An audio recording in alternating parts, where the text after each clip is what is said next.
మీ పిల్లలు ఫారెన్లో చదవాలనేది మీ కల? మీ కలను నిజం చేసే ఏకైక సంస్థ విదేశ్ కన్సల్ట్స్. అందరికీ నమస్కారం.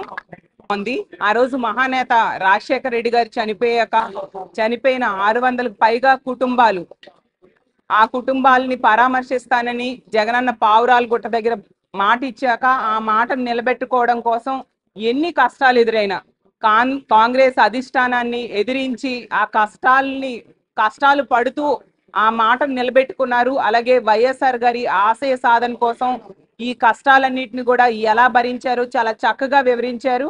అలాగే 2014 ఎన్నికల టైంలో అబద్ధ హామీలు ఇచ్చి చంద్రబాబు నాయుడు గారు గద్దెనెక్కితే ఒక అబద్ధ హామీ అనేది రైతు రుణమాఫీ లాంటిది నేను ఇవ్వను, నేను ఏది చేస్తాను అదే చెప్తాను, అదే హామీగా ఇస్తాను అంటూ జగనన్న ఏ విధంగా నిలబెట్టారో చాలా చక్కగా చూపించడం జరిగింది. అలాగే ప్రజల కోసం ఆ రోజు జగనన్నని జైల్లో పెట్టిన 16 నెలలు జైల్లో పెట్టినా కూడా వెనకడుగు వేయకుండా ప్రజల పక్షాన ఏ విధంగా నిలబడ్డారో కూడా చూపించారు. అంతేకాకుండా ప్రతిపక్ష నాయకుడిగా జగనన్న ఉండేటప్పుడు 23 మంది ఎమ్మెల్యేలని చంద్రబాబు నాయుడు గారు కొనేయడం, అలాగే మా అసెంబ్లీలో జగనన్నకి ఎన్నో కష్టాలు గురి చేస్తే ప్రజల్లోనే నేను తేల్చుకుంటాను అని చెప్పి ప్రజా సమస్యల కోసం పోరాటం చేస్తాను ప్రజల్లోనే తిరిగి అని పాదయాత్ర చేయడం. పాదయాత్ర టైంలో ఎండనక వాననక చలనక అలాగే తేనెటీగలు పుట్టేసినా కూడా ఎన్ని కష్టాలు ఎదురైనా పాదయాత్ర ముందుకే నడిచి ప్రజల కష్టాలని తెలుసుకోవడం, ఇవన్నీ కూడా చాలా చక్కగా చూపించడమే కాకుండా తనని నమ్మిన వాళ్ళకి ఏ విధంగా ఉన్నత స్థానంలో కూర్చోబెడతారు అనేది కూడా ఈ మూవీలో చాలా చక్కగా చూపించారు.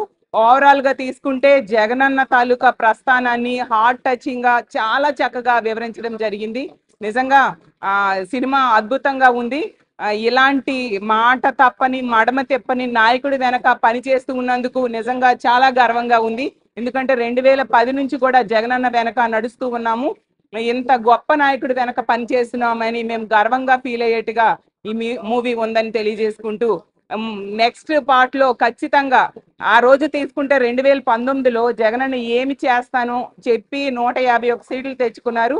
ఈ 5 ఏళ్లలో అన్ని హామీలు 99% హామీలు అమలు చేసి ఒక గొప్ప ముఖ్యమంత్రిగా నిలిచి ఏమి చేశానో చెప్పి ఖచ్చితంగా 175కి 175 సీట్లు తెచ్చుకుంటారు. దానే యాత్రాత్రిగా రావాలి అని మనస్ఫూర్తిగా కోరుకుంటూ సెలవు తీసుకుంటున్నాను. జై హింద్.